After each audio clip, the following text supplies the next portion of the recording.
آپ فرما دیجئے ذرا زمین میں چلو پھرو، پھر دیکھ لو کہ تکذیب کرنے والوں کا کیا انجام ہوا۔ یہ ساری آیتیں ہمارے شعور پہ ہتھوڑے برسانے کے لیے کافی تھی۔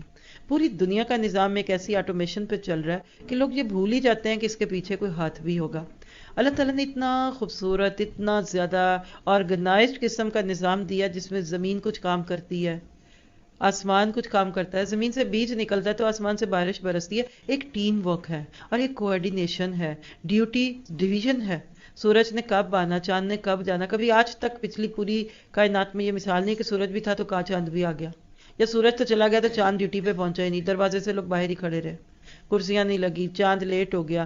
آپ کے میرے صبح اٹھنے کا ٹائم نہیں پتا، لیکن سورج کے اٹھنے کا ٹائم آج بھی پتا ہے، اگلے 100 سال کا بھی ایک کلک کر کے پتا کر سکتے ہیں۔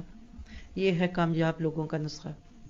کائنات ڈسپلن پہ ہے، کائنات ٹیم ورک پہ ہے، کائنات کامیاب اس لیے کہ ہر ایک کو اپنا کام پتہ ہے، کس کی کیا ڈیوٹی، کب کیا ایکسپیکٹ ہے، کیا نہیں ہے۔ یہ سب کچھ اتنا خوبصورت ہے کہ بعض لوگ اس کو مدر نیچر کہنے لگے اور کہتے ہیں یہ سب آٹومیشن پہ ہے اور کوئنسیڈنسز ہیں، that's why there is no God.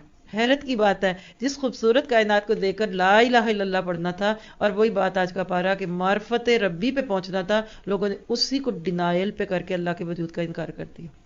ایک جہاز خود نہیں چلتا آج تک، ایک کشتی خود نہیں چلتی، لیکن کائنات اتنی خود چل رہی ہے نا سمجھ کی باتیں۔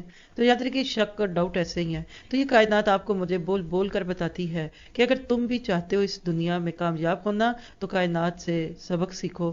دوسری بات اس سے کیا پتہ چلتی ہے کہ یہ دنیا بڑی مختصر ہے، آپ کی میری زندگی بڑی محدود ہے، اور یہ مختصر سی زندگی بھی دکھ سے خالی نہیں ہے۔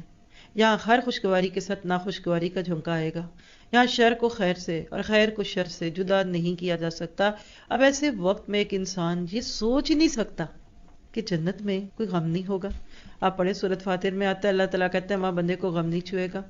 اب جب آپ آخرت کے بارے میں، جنت کے بارے میں سوچتے ہیں تو ڈاؤٹس پیدا ہوتے ہیں، تو اللہ تعالیٰ یہاں وہ سارے ڈاؤٹس نکال کے کہتا ہے کہ جس رب نے یہ دنیا اتنی مکمل بنا دی، کیا وہ آخرت میں تمہارے لیے ایسے جسم نہیں بنا سکتا جو بیمار نہیں ہوں گے، جہاں تم بوڑھے نہیں ہوگے؟